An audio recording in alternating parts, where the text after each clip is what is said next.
গতকাল রাত্রে সেই ভয়ঙ্কর দৃশ্য দেখেছে রাজ্যবাসী, সেই ভয়ঙ্কর দৃশ্য যেখানে রিপাবলিকের সাংবাদিককে বের করে নেওয়া হলো রাত্রের অন্ধকারে এবং একটি প্রাইভেট গাড়িতে চাপিয়ে আনা হলো কলকাতায়। কোথায় আনা হলো? ভবানী ভবনে। প্রশ্ন উঠছে, সে যখন কথা বলতে চাইলো তার মুখে হাত দিয়ে থামাতে চাইলো রাজ্যের পুলিশ।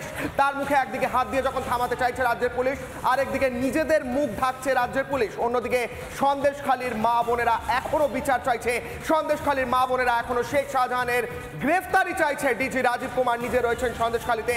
বহু ফোর্স মুভ হয়েছে গতকাল রাত্রে, কিন্তু কেন প্রশ্ন উঠছে?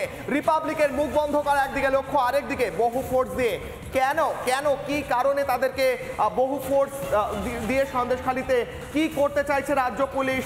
প্রশ্ন রয়েছে। আমার সঙ্গে রয়েছে আমার সহকর্মী পিউ স্টুডিও থেকে, তারই সঙ্গে সঙ্গে সন্দেশখালী থেকে রয়েছে আমার সহকর্মী অর্ণব মজুমদার, এবং রয়েছে ধামাখালী থেকে সৃজিতা, তারই সঙ্গে সঙ্গে সন্দেশখালী থেকে অপর প্রতিনিধি রয়েছে ভাস্কর, ভবানী ভবন থেকে রয়েছে রাজু, এবং সকল প্রতিনিধি যারা রয়েছেন আমার সঙ্গে প্রত্যেকে কথা বলবে এবং এই মুহূর্তের আপডেট জানাবে। প্রথমেই যাব অর্ণবের কাছে। অর্ণব, এই মুহূর্তে সন্দেশখালীতে রয়েছে, সন্দেশখালী সকাল 6টায় কি চিত্র?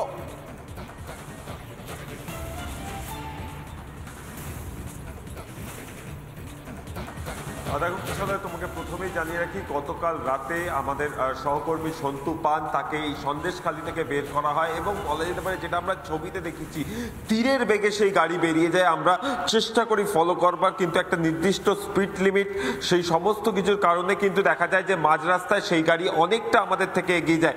তারপর আবার গাড়ি চেঞ্জ হয়। সন্তু পানকে নিয়ে ইতিমধ্যেই ভবানী ভবনে যে সিআইডি টিম তারা কিন্তু পৌঁছে গেছে এবং তারা কিন্তু ভবানী ভবনেই সন্তু পানকে রেখেছে। এবং অন্যদিকে যেটা আমরা দেখলাম কিছুক্ষণ আগেই, রাজ্য পুলিশের ডিজি রাজীব কুমার তিনি কিন্তু বেরিয়েছিলেন। তিনি বেরিয়ে কিন্তু এই সন্দেশখালীর বিভিন্ন এলাকায় যান এবং ইতিমধ্যেই তিনি কিন্তু এই যে আমার পিছনের যে সরকারি গেস্ট হাউস রয়েছে, আমার ভিডিও জার্নালিস্ট মিরাজ আলী যে চিত্রটা দেখাচ্ছে, সেই গেস্ট হাউসে কিন্তু তিনি ঢুকে গেছেন এবং কিছুক্ষণের বাদেই কিন্তু তিনি সন্দেশখালী থানায় যাবেন, এমনটাই কিন্তু খবর।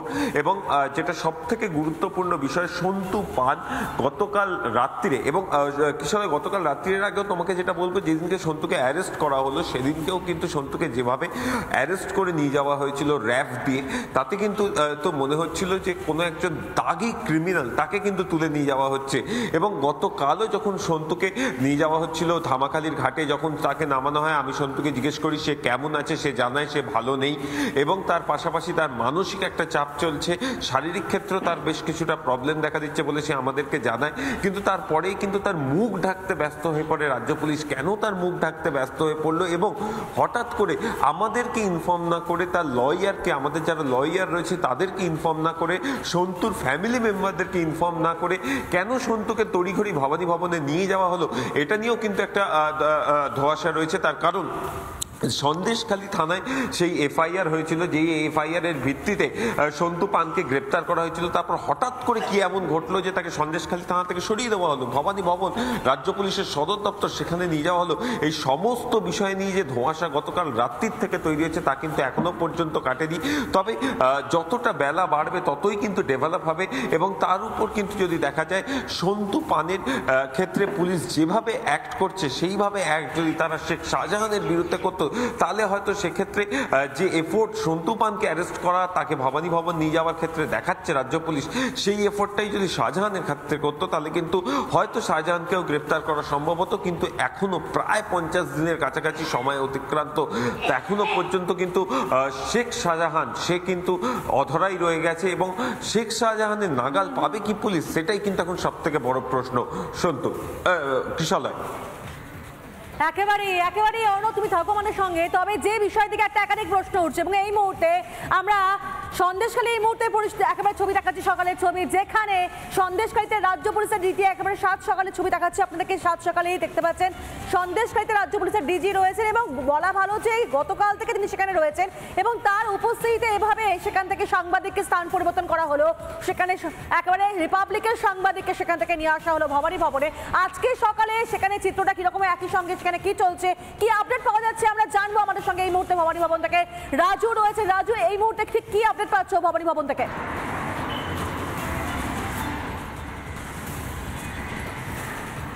হ্যাঁ দেখো পিউ, তোমাকে মূলত জানিয়ে রাখি যে গতকালকে অর্থাৎ রাত্রে ঠিক যখন ঘড়ির কাঁটায় যখন বাজে 12:40 থেকে 42 সেই নাগাদ কিন্তু ঝড়ের গতিতে মারুতি ওমনি কভার ভ্যান মূলত এই রাজ্য পুলিশের এই যে হেডকোয়ার্টার অর্থাৎ সদর দপ্তর আলিপুরে এই ভবানী ভবনের মধ্যে মূলত প্রবেশ করে। আমি আমার ভিডিও জার্নালিস্টকে বলবো সেই চিত্রটা দেখাতে।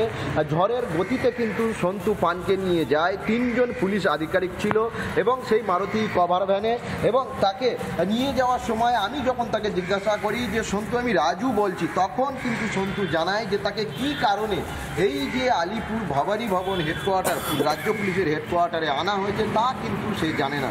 এরা বলে রাখা বাহুল্য যে সুদূর উত্তর 24 পরগনা থেকে এই যে কলকাতা আলিপুর ভবানী ভবনে আনার যে কী উদ্দেশ্য বা কী কারণ এই নিয়ে কিন্তু যেমন প্রশ্নচিহ্ন উঠছে, পাশাপাশি বলা বাহুল্য যে যে জায়গা থেকে কাউকে না জানিয়ে এই যে এখানে অর্থাৎ আলিপুরে রাজ্য পুলিশ আমাদের সঙ্গে থাকো এই মুহূর্তে সরাসরি সন্দেশখালীতে নজর রাখবো, কারণ সেখানে যেমনটাই বলছিলাম আপনাদেরকে সাত সকালে ছবি দেখালাম, রাজ্য পুলিশের ডিজি সেখানে রয়েছে, আর এই মুহূর্তে সেখানে কি চলছে অর্ণব জানতে চাইবো তোমার কাছ থেকে।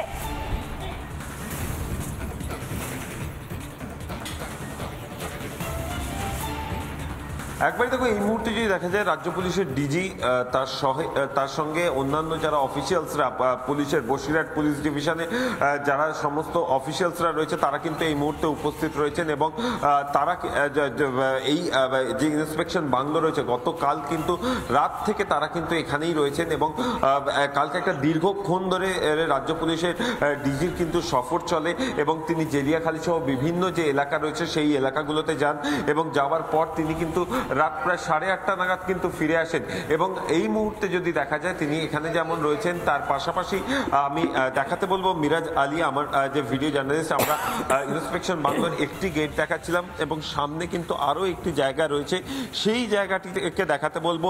সেখান থেকেই মূলত যে রাজ্য পুলিশের ডিজি তিনি কিন্তু বেরোবেন এবং বেরোনোর পর কিন্তু তিনি থানায় যাবেন এমনটাই কিন্তু জানা যাচ্ছে। তবে যেটা মূল বিষয় যে যেভাবে এই সন্দেশখালী ঘটনার পর কার্যত উত্তাল হয়ে উঠেছিল গোটা সন্দেশখালী, তার পরবর্তী ক্ষেত্রে কিন্তু এখনো পর্যন্ত যে মূল অভিযুক্ত শেখ শাহজাহান সে কিন্তু গ্রেপ্তার হয়নি। আমাদের সাংবাদিক সন্তু পান তাকে গ্রেপ্তার করা হয়েছে, কার্যত কালকে রাত্রিরে তাকে যেভাবে ভবানী ভবন নিয়ে যাওয়া হয়েছে সেই জায়গা থেকে কিন্তু প্রশ্ন উঠছে হঠাৎ করে কেন সন্দেশখালী থানা থেকে তাকে চেঞ্জ করা হলো। যদি সেই কেস সিআইডি টেক ওভার করে তাহলে কেন ইনফর্ম করা হলো না তার পরিবার, তার অফিস বা তার যারা লয়াররা রয়েছে, রেজিস্টার্ড লয়াররা যারা রয়েছে তাদেরকে কেন ইনফর্ম করা হলো না, এই সমস্ত বিষয় নিয়ে কিন্তু প্রশ্ন উঠছে এবং সেক্ষেত্রে সন্তুকে যেভাবে গতকাল নিয়ে যাওয়া হয়েছিল তাতে কিন্তু যেন মনে হচ্ছিল কোনো থানা থেকে কোনো একজন দাগি আসামিকে নিয়ে যাওয়া হচ্ছে এবং তাকে কিন্তু রাজ্য পুলিশের সদর দপ্তরে নিয়ে যাওয়া হচ্ছে, এইটাই কিন্তু তাকে দেখে মনে হচ্ছিল এবং তার মুখ ঢাকা দেওয়ার চেষ্টা করা হচ্ছিল।